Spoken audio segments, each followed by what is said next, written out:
Hello students, myself Rakesh Kumar Soni. Welcome to my channel Easy Classes. आज chemical reaction and equation का third part है, जिसमें हम लोगों को पढ़ना है types of chemical reaction.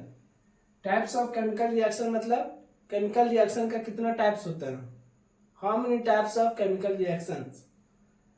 First है combination reactions, decomposition reactions, displacement reaction, double displacement reaction, oxidation and reduction reaction.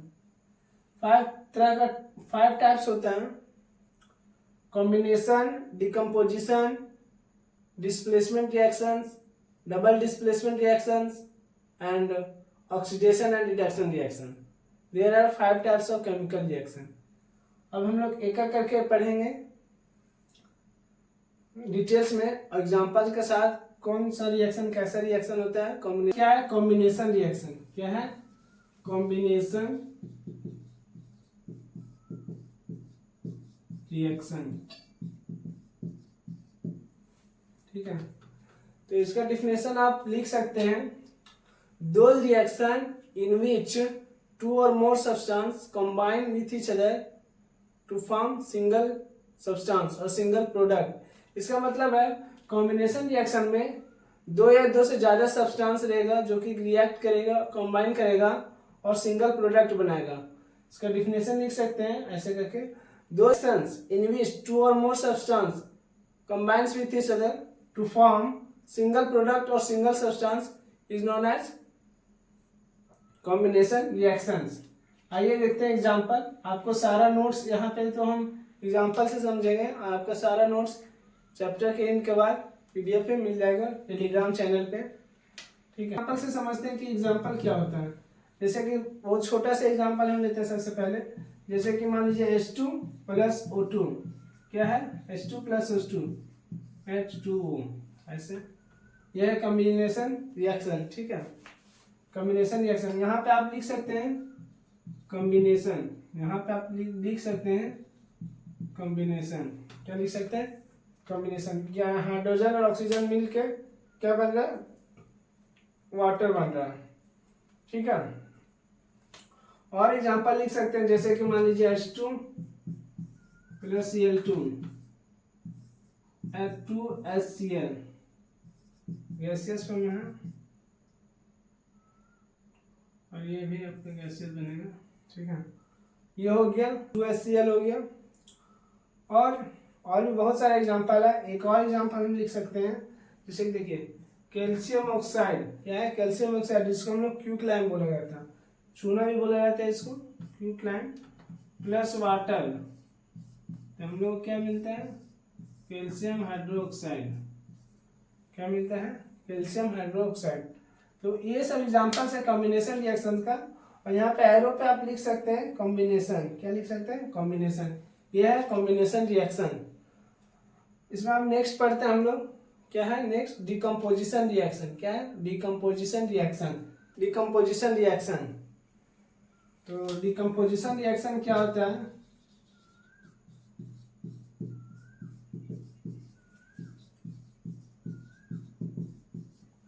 Decomposition reaction. ठीक है, डिकम्पोजिशन रिएक्शन में क्या होता है? दो reaction in which one substance, single substance break होता है। इसमें one substance break into two or more simpler substance. यानी कि आप बोल सकते हैं कि कॉम्बिनेशन रिएक्शन का ये उल्टा है। क्या है? अपोजिट है। कॉम्बिनेशन रिएक्शंस का जो ये उल्टा है, is the opposite of combination reactions. इस तरह से आप बोल सकते हैं। इसका जो एग्जांपल है, इसका एग्जांपल आप लिख सकते हैं कैल्शियम कार्बोनेट का। जैसे कि मान लीजिए CaCO3, इसको बोला जाता है क्या? Calcium carbonate. Calcium carbonate. और यहाँ पे हीट देंगे, क्योंकि जो डिकम्पोजिशन होगा जनरली हीट देने पे ही होता है। तो ये क्या बनेगा?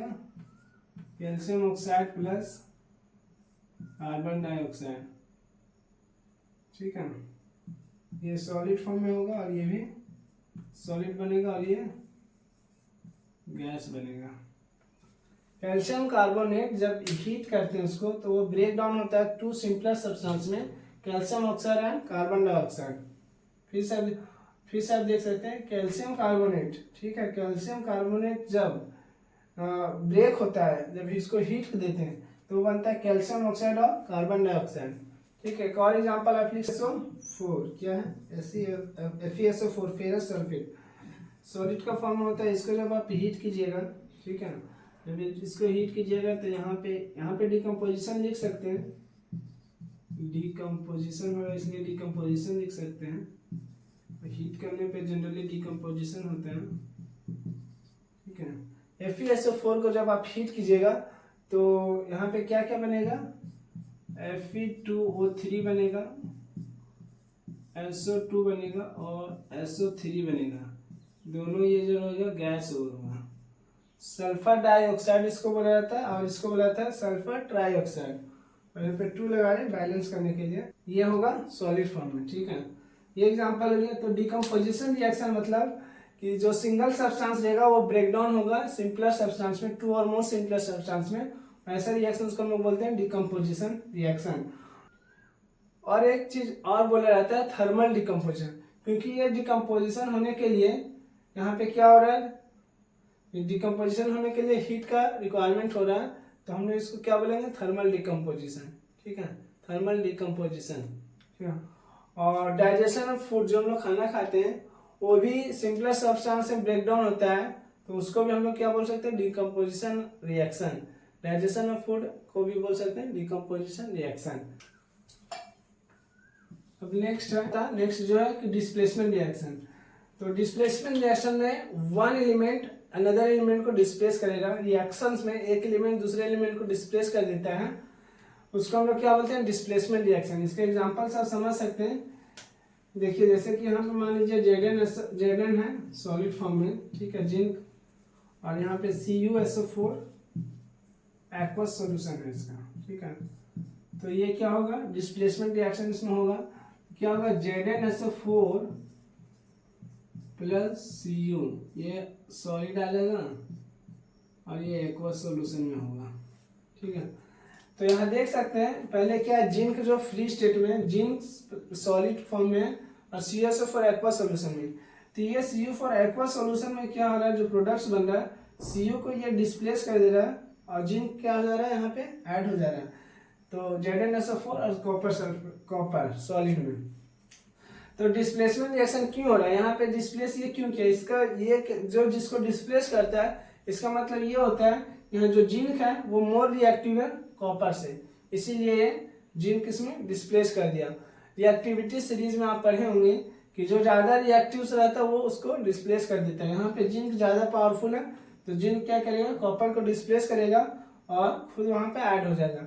इसको हम लोग क्या बोलते हैं, डिस्प्लेसमेंट रिएक्शन।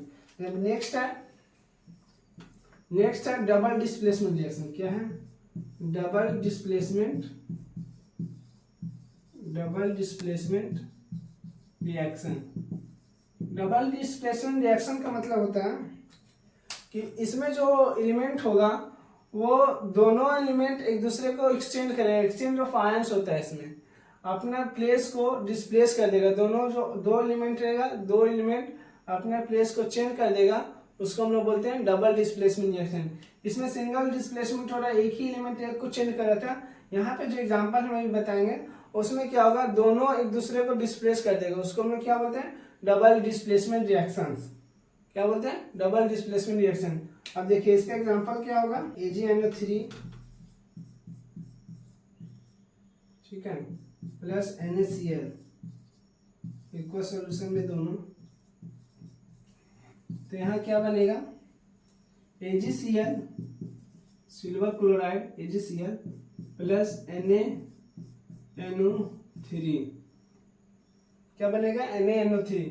ये बनेगा प्रिसिपिटेट, क्या होगा, व्हाइट प्रिसिपिटेट, मतलब कि सॉल्यूशन में ये बैठ जाएगा। डबल डिस्प्लेसमेंट रिएक्शंस का देख सकते हैं कि AgNO3 प्लस NaCl क्या बना रहा है, AgCl और NaNO3। यहाँ पे देख रहे हैं सिल्वर, यहाँ नाइट्रेट बना और यहाँ सोडियम क्लोराइड है, बट यहाँ क्या हो गया, सिल्वर क्लोराइड हो गया और सोडियम नाइट्रेट हो गया। यानी कि जो एलिमेंट है, जो यहाँ पे मेटल्स है, वो एक दूसरे को क्या क्या आयंस को एक्सचेंज कर लिया है, तो डबल डिस्प्लेस किया है। तो इसको हम लोग क्या बोलेंगे, डबल डिस्प्लेसमेंट रिएक्शन। क्या बोलेंगे, double displacement reaction. Oxidation and reduction reaction क्या है? Oxidation and reduction reaction. ये जो रिएक्शन होता है ऑक्सीडेशन एंड रिडक्शन रिएक्शन, ये स्टूडेंट के लिए बहुत कंफ्यूजिंग होता है और स्टूडेंट को जनरली समझ नहीं आता है कि क्या क्या हो रहा है यहाँ पे, ठीक है। बट एक बार यहाँ पे देखने के बाद, एक बार ध्यान से जब आप सुनिएगा और समझिएगा तो आपका सारा कंसेप्ट क्लियर हो जाएगा कि ऑक्सीडेशन रिएक्शन क्या होता है, रिडक्शन रिएक्शन क्या होता है, ठीक है।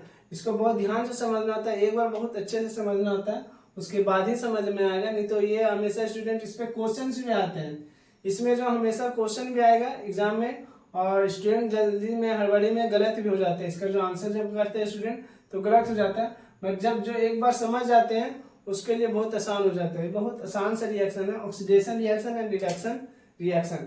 पहले हम लोग देखेंगे कि ऑक्सीडेशन क्या होता है, क्या देखेंगे ऑक्सीडेशन क्या होता है। ऑक्सीडेशन मतलब क्या होता है कि the addition of oxygen to the substance, the addition of oxygen to a substance is called oxidation. यानी कि यहाँ पे आप लिख सकते हैं कि addition of oxygen to a substance, to a substance, addition of oxygen to a substance, इसमें ऑक्सीडेशन। जिस रिएक्शन में दिखेगा कि आपको कि कोई एक ऑक्सीजन दे रहा है, एडिशन ऑफ ऑक्सीजन हो रहा है, तो हम लोग क्या बोलेंगे उसको? ऑक्सीडेशन। इसका एक और टर्म्स है, एक और डिफिनेशन क्या है कि रिमूवल ऑफ हाइड्रोजन। क्या है? Removal of hydrogen. कोई सब्सटेंस है अगर टू ए सब्सटेंस, कोई सब्सटेंस से अगर हाइड्रोजन का रिमूव हो रहा है तो उसको हम लोग क्या बोलेंगे? ऑक्सीडेशन, ठीक है। उसको क्या बोलेंगे? ऑक्सीडेशन। अब नेक्स्ट क्या है? रिडक्शन। क्या है? रिडक्शन। तो ऑक्सीडेशन का जस्ट अपोजिट होता है क्या? रिडक्शन। ऑक्सीडेशन का जस्ट अपोजिट क्या होता है? रिडक्शन। तो यहाँ पे क्या लिखा हुआ है? Addition of oxygen to a substance. तो यहाँ हम लोग क्या लिखेंगे? Removal of oxygen to a substance. Just इसका अपोजिट होता है। अगर आपको एक चू क्लियर हो रहा है तो आपको दोनों क्लियर हो जाएगा अपने आप। रिमूवल ऑफ ऑक्सीजन, यहाँ पे ऑक्सीडेशन में रिमूवल ऑफ हाइड्रोजन हो रहा है, तो यहाँ पे हम लोग क्या लिखेंगे? Addition of hydrogen. Addition of hydrogen क्या लिखेंगे? एडिशन ऑफ हाइड्रोजन, ठीक है। फिर से देखिए, यहाँ पे ऑक्सीडेशन रिएक्शन हो रहा है, यहाँ पे रिडक्शन रिएक्शन हो रहा है। ऑक्सीडेशन का मतलब होता है addition of oxygen to a substance or removal of hydrogen to a substance. अगर किसी रिएक्शन में एडिशन ऑफ ऑक्सीजन हो रहा है या फिर रिमूवल ऑफ हाइड्रोजन हो रहा है तो हम लोग क्या बोलेंगे? उसमें ऑक्सीडेशन रिएक्शन हो रहा है। रिडक्शन में ऑक्सीडेशन का जस्ट अपोजिट होगा। इसमें क्या होगा? रिमूवल ऑफ ऑक्सीजन, अगर सब्सटेंस में रिमूवल ऑफ ऑक्सीजन हो रहा है और एडिशन ऑफ हाइड्रोजन हो रहा है तो उसको हम लोग क्या बोलेंगे? Reduction reaction. अब ये जिस रिएक्शन में दोनों चीज हो रहा है, oxidation reaction and reduction reaction, उसको एक स्पेशल नाम दिया गया, रिडॉक्स रिएक्शन। क्या नाम दिया गया? Redox reaction. कि व्हाट इज रिडॉक्स रिएक्शन? ये एक्चुअली नाम से ही है, redox reaction. Oxidation and reduction जो होता है एक दूसरे का अपोजिट होता है और ये साइमल्टेनियसली होगा। अगर किसी रिएक्शन में ऑक्सीडेशन हो रहा है तो उसमें 110% रिडक्शन भी होगा ही होगा। दोनों साइमल्टेनियसली होता है, दोनों साइमल्टेनियसली होगा, ठीक है। तो इसीलिए इसको बोला जाता है रिडॉक्स रिएक्शन। क्या बोला जाता है? रिडॉक्स। देखिए रिडॉक्स का मतलब हो गया क्या? ReD4 होता है रिडक्शन, ReD4 रिडक्शन और OX4 ऑक्सीडेशन। इसीलिए हम लोग क्या बोलते हैं इसको? Redox reaction. क्या बोलते हैं? Redox reaction. समझ में आ गया क्या? अब हम एग्जांपल के थ्रू समझते हैं। पढ़ना है oxidising agent and reducing agent, उसके बाद हम एक दो क्वेश्चन सॉल्व करेंगे कैसे इसमें क्वेश्चन आता है। तो सबसे पहले हम लोग देखेंगे ऑक्सीडाइजिंग एजेंट क्या होता है और रिड्यूसिंग एजेंट क्या होता है, ठीक है। Oxidising agent and reducing agent, तो इसका भी समझना बहुत आसान है। आप आराम से देखिए कि क्या होता है। ऑक्सीडाइजिंग एजेंट, ऑक्सीडाइजिंग एजेंट जो है ऑक्सीडेशन से रिलेटेड है। इसका मतलब क्या होता है? जैसे कि ऑक्सीडेशन का जो डिफिनेशन था, the addition of oxygen to form the addition of oxygen to a substance is called oxidation. तो इसको हम लिख सकते हैं the substance which gives oxygen, जो सब्सटेंस रिएक्शन में किसी को ऑक्सीजन देगा उसको हम लोग क्या बोलेंगे, ऑक्सीडाइजिंग एजेंट। क्या बोलेंगे, ऑक्सीडाइजिंग एजेंट। दूसरा इसमें एक और डिफिनेशन है, जैसे ऑक्सीडेशन का दूसरा डिफिनेशन क्या था, रिमूवल ऑफ हाइड्रोजन। तो इसमें क्या बोलेंगे, द सब्सटेंस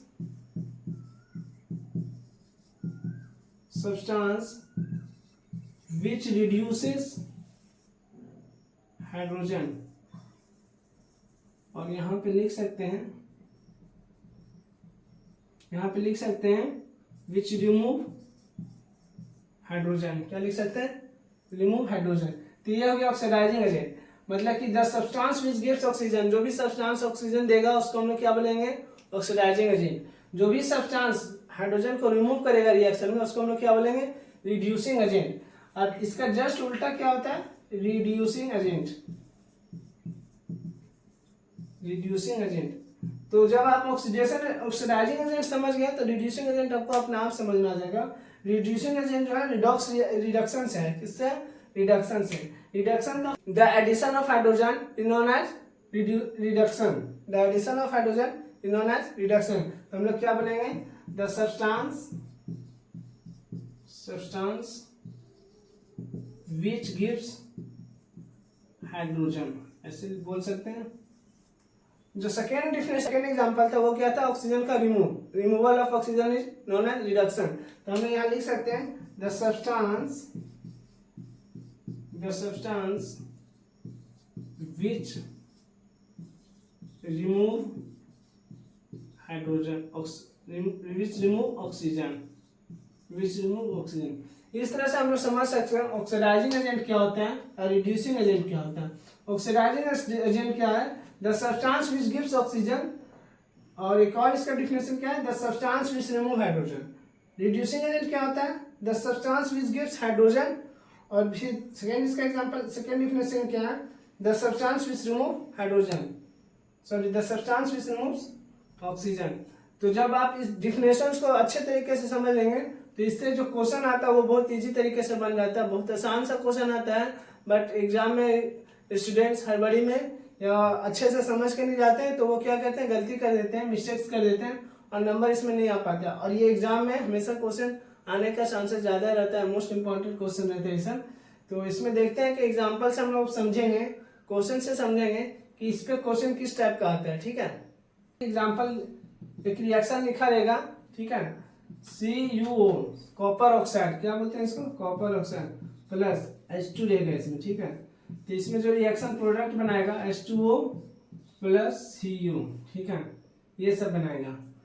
तो आप यहाँ पे देखिए कॉपर ऑक्साइड है, H2 है, ये कोई भी एक रिएक्शन दिया रहेगा क्वेश्चन में और आपसे पूछा जाएगा कि इसमें ऑक्सीडेशन क्या हो रहा है, रिडक्शन कौन कर रहा है, ऑक्सीडेशन कौन कर रहा है, ऑक्सीडाइजिंग एजेंट क्या है और रिड्यूसिंग एजेंट क्या है। बस ये चार चीज का आंसर देना होता है और आंसर देना बहुत आसान है। ठीक है, पहले आप जब डिफिनेशन को समझ गए होंगे तो इसका आंसर अपने आप लिख सकते हैं। ठीक है, पहले हम लोग क्या लिखेंगे, ऑक्सीडेशन। क्या लिखेंगे, ऑक्सीडेशन। इसमें ऑक्सीडेशन क्या हो रहा है, ऑक्सीडेशन कौन कर रहा है। तो ऑक्सीडेशन का डिफिनेशन, दो डिफिनेशन होता है, द एडिशन ऑफ ऑक्सीजन और या फिर द रिमूवल ऑफ हाइड्रोजन। तो आप लोग देख सकते हैं कि यहाँ पे जो H2 है, H2 में यहाँ पे एडिशन ऑफ ऑक्सीजन हो रहा है। क्या हो रहा है, H2 में एडिशन ऑफ ऑक्सीजन हो रहा है। तो हमने इसमें ऑक्सीडेशन में क्या लिखेंगे, H2। क्या लिखेंगे, H2। क्या लिखेंगे, H2 is oxidised to H2O, so H2 goes under oxidation. ठीक है, दूसरा क्या है, रिडक्शन लिखेंगे। क्या है, रिडक्शन, इसमें क्या हो रहा है। ठीक है, तो रिडक्शन में आप देख सकते हैं कि कॉपर ऑक्साइड, यहाँ पे क्या है, कॉपर ऑक्साइड, ये रिड्यूस हो गया कॉपर में। इस सब्सटेंस में क्या हुआ, ऑक्सीजन का रिमूवल हुआ। क्या हुआ, ऑक्सीजन का रिमूवल। और आप याद करिए कि रिडक्शन में जो एग्जांपल था, रिडक्शन का जो डिफिनेशन था, क्या था, the removal of oxygen is also known as reduction. तो यहाँ पे हम लोग क्या लिखेंगे, कॉपर ऑक्साइड, यहाँ पे क्या लिखेंगे, कॉपर ऑक्साइड जो है रिड्यूस कर रहा है। ठीक है, और जब कभी ये दो आंसर लिख देंगे तो दो आंसर जो होता है वो बहुत इजी होता है, ऑक्सीडाइजिंग एजेंट और रिड्यूसिंग एजेंट। तो जैसे ही आप ये दो आंसर लिख लीजिएगा, ऑक्सीडेशन कौन सा हो रहा है और रिडक्शन कौन सा हो रहा है, ये दोनों लिखना बहुत आसान हो जाएगा, क्योंकि जो आंसर होगा यही दो ही होगा, यही दो आंसर होगा। तो देखिए जो ऑक्सीडाइजिंग एजेंट होगा, यहाँ पे जो रिडक्शन हो रहा है तो यहाँ पे क्या होगा उसका आंसर, ऑक्सीडाइजिंग एजेंट। क्या हो रहा है, ऑक्सीडाइजिंग एजेंट। और यहाँ पे जो रिडक्शन हो रहा है, क्या हो रहा है, यहाँ पे जो रिडक्शन हो रहा है, सर यहाँ जो ऑक्सीडेशन हो रहा है, यहाँ पे जो ऑक्सीडेशन हो रहा है, यहाँ पे क्या हो जाएगा, वो रिड्यूसिंग एजेंट। क्या हो जाएगा, रिड्यूसिंग एजेंट। इस तरह से आप आंसर को बना सकते हैं। जैसे ही आप दो आंसर लिखिएगा तो आपको जो दो आंसर लिखना होगा वो इसका जस्ट अपोजिट होता है। अगर ऑक्सीडेशन है तो ये रिड्यूसिंग एजेंट होता है, अगर ये रिडक्शन है तो ये ऑक्सीडाइजिंग एजेंट होता है, और आंसर दोनों सेम आएगा। ठीक।